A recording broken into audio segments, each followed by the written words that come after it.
அமீரகத்தில் நிலவும் சூழ்நிலையை கருத்தில் கொண்டு அமீரகத்தின் மனிதவளம் மற்றும் எமிரிட்டைசேஷன் அமைச்சகமானது அமீரகத்தில் உள்ள தனியார் துறை நிறுவனங்கள் ஊழியர்களின் வருகை தேவைப்படும் முக்கியமான மற்றும் அத்தியாவசிய தேவைகளை தவிர வெளிப்புற பகுதிகளில் தொழிலாளர்கள் இருப்பதை தவிர்க்கவும் முடிந்தவரை தொலைதூர பணிகளை செயல்படுத்தவும் தேவையான நடவடிக்கைகள் எடுக்க வேண்டும் என பரிந்துரைத்துள்ளது.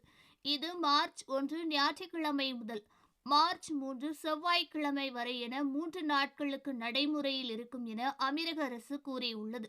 மேலும் வேலையை இடைநிறுத்துவது அல்லது மாற்று ஏற்பாடுகள் செய்வது சூழ்நிலையின் முன்னேற்றங்களுக்கு ஏற்ப அந்தந்த அதிகார வரம்பிற்குள் உள்ள திறமையான உள்ளூர் அதிகாரிகளிடமிருந்து அறிவிப்புகள் வெளியாகும் என அமைச்சகம் கூறியுள்ளது.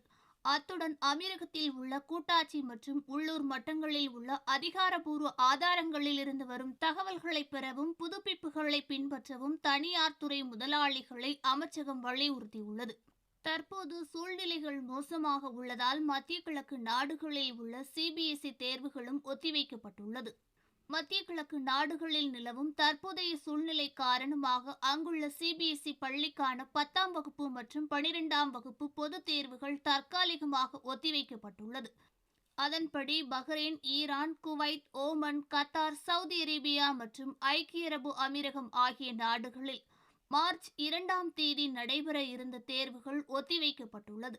மேலும் மார்ச் 5 முதல் நடைபெற இருக்கும் தேர்வுகள் குறித்த முடிவு மார்ச் 3 அன்று நிலைமையை ஆய்வு செய்த பிறகு அறிவிக்கப்படும் என கூறப்பட்டுள்ளது. மாணவர்கள் மற்றும் பெற்றோர்கள் கூடுதல் தகவல்களுக்கு அந்தந்த பள்ளிகளுடன் தொடர்பில் இருக்க வேண்டும் என கூறப்பட்டுள்ளது.